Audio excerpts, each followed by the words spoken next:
Okay, hai Assalamualaikum. Pagi hari ini kita nak tengok satu lagi topik bertajuk bagaimana persekitaran toksik memberi kesan kepada kesihatan metabolik dan meningkatkan berat badan. Sebenarnya kita memang dah tahu dah perkara asas untuk seorang tu mendapat penyakit lah, sama ada tiga punca dengan tiga punca stres, iaitu chemical, fizikal ataupun emosi. Ketiga-tiga ini memberi kesan yang sama. So hari kita tengok macam mana chemical ini yang ada di persekitaran kita mempengaruhi kita punya kesihatan metabolik lah. So talk ini dibuat oleh Dr. Robert Lustig. Terdapat asas yang menyumbang kepada kesihatan metabolik, termasuklah makanan, kita tidur, bersenam, stress management, makronutrien, makrobiom, terdedah kepada cahaya matahari, terdedah kepada persekitaran toksik. So hari ini, topik ini kita nak tengok macam mana persekitaran toksik ini memberi impact ataupun memberi kesan kepada kesihatan metabolik. Specifically tentang obesogen, di mana molekul kecil yang wujud dalam persekitaran yang tak diurus dengan baik dan ia memberi kesan kepada fisiologi metabolik. So bahan kimia ini yang terdapat di dalam makanan kita, air, udara, tanah, produk penjagaan rumah, penjagaan diri, even tilam kita, perkakasan rumah dan tempat simpanan makanan, mereka ada di mana-mana. So, terlalu banyak paper ataupun kajian yang dibuat kat sini. Dr. Robert Lustig ni melistkan 3 paper yang terbaik lah yang ada. Dr. Robert Lustig sendiri keluarkan dan beberapa penulis 44 series paper yang keluar lah. Landmark paper melihat mekanisme obesiti, tapi 3 paper ini specifically bercakap tentang obesogen, compound dalam persekitaran yang menunjukkan secara direct penyebab kepada obesiti yang mungkin menyumbang 15% ke arah obesiti kerana obviously ianya isu multifactorial, tetapi ini adalah kunci di mana kita tunjukkan ia bukanlah lagi correlation tetapi ia adalah causation kepada obesiti. Sekitaran toksik ini menyumbang 15% kepada masalah obesiti. So obesiti ni ialah first kita tengok kepada diet kan, stres pemakanan, ataupun dia boleh juga datang daripada stres chemical. So hari ni kita tengok macam mana stres chemical ni boleh memberi kesan kepada kesihatan metabolik ataupun menyumbang kepada penyimpanan lemak. So terdapat 75% asal Amerika yang overweight dan obese. Topik ini memang relevan kepada semua lah, termasuk kita sama je lah.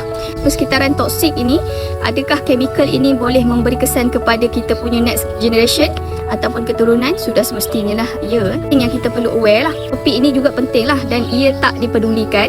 Ianya seperti disilentkan lah daripada kita bercakap tentangnya. So jika diet dan bersenam tak cukup, sekarang kita sedar sebenarnya bahan kimia dalam makanan, air, persekitaran, bahan kimia dalam produk penjagaan rumah, penjagaan diri secara direct menyumbang ke arah penambahan berat badan dan obesiti. Sebab dia ada chemical lah, stres chemical pun memberi kesan yang sama kepada kesihatan metabolik. Kenapa topik berkenaan chemical ini seperti off the radar, hilang dan tak dibincangkan?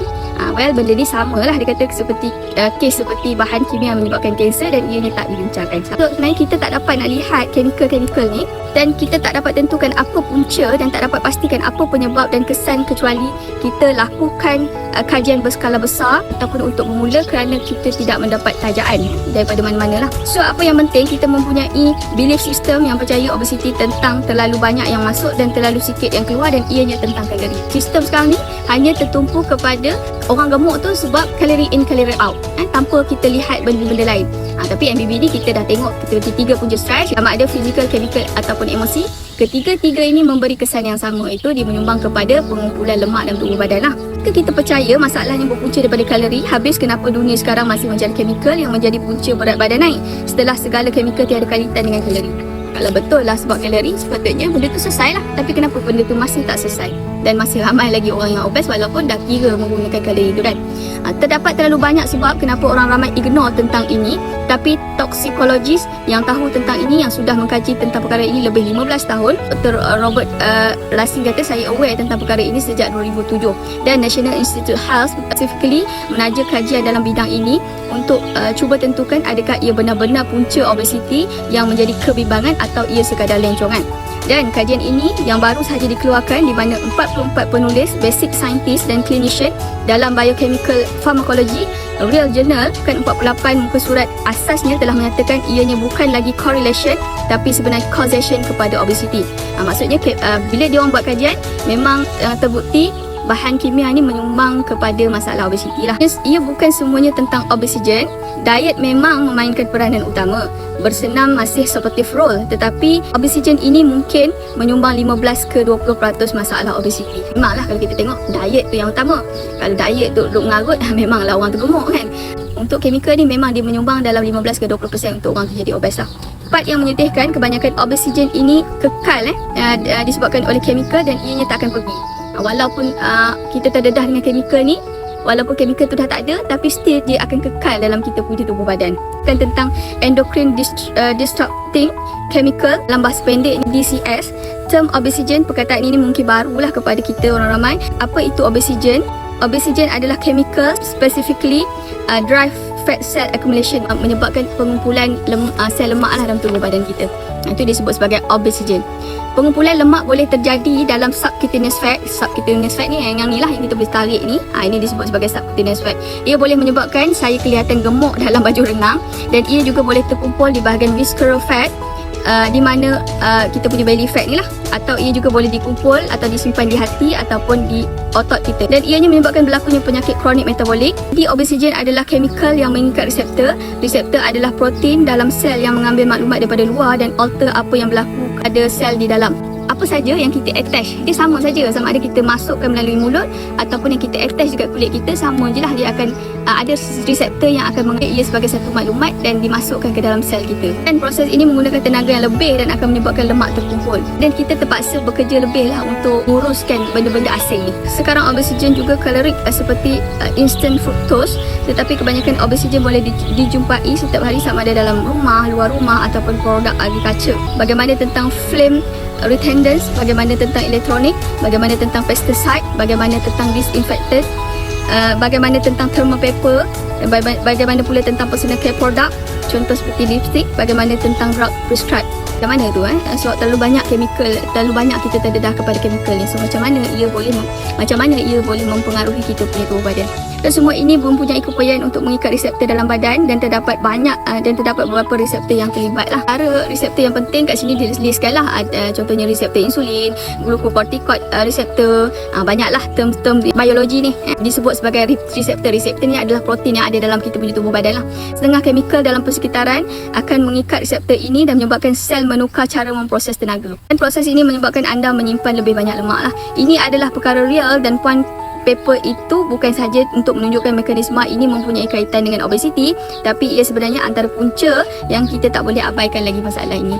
Kalau kita nak tengok secara detail berkenaan dengan persekitaran toksik ni, memang banyak lah kan, banyak lah benda kita akan ni tak boleh, tapi kita ambil secara benda ni kita ambil secara sebagai knowledge sajalah.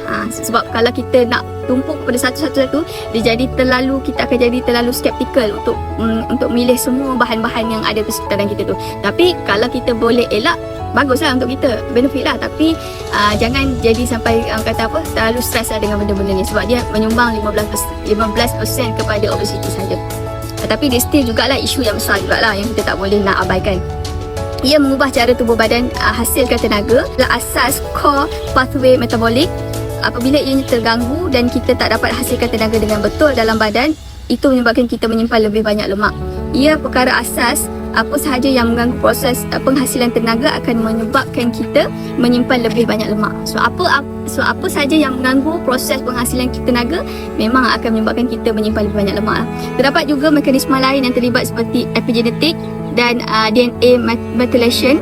Banyaklah sebab-sebab lain yang boleh menyumbang kepada pengumpulan lemak ni. Kita semua terdedah kepada peralatan ini sepanjang masa, contoh BPA, dan ia memberi kesan terhadap semua aspek metabolisme tenaga dalam sel dan level molekul, dan ia menyebabkan epigenetik. Memang ia tidak mengubah DNA coding, tapi ia mengubah DNA expression yang kita sebut epigenetik ni. Dan ia melekat pada reseptor protein dan membawa kepada peningkatan jumlah lemak yang membawa kepada mitochondrial dysfunction, yang menyebabkan mitokondria tak boleh berfungsi dengan baik dan turunkan energy burning. Apa saja yang mengganggu proses penghasilan tenaga memang menyebabkan masalah metabolik lah. So suhu tubuh badan menurun separuh degree across the board lebih 25 tahun lepas, dan sebenarnya kita tak boleh jelaskan dengan diet kerana kenapa ia berlaku. So apa yang menyebabkan suhu tubuh badan rendah hari ini berbanding 25 tahun lepas? Ia seperti obesigen yang memberi kesan terhadap fungsi mitokondria yang menyebabkan tubuh badan tidak boleh kawal suhu dengan baik.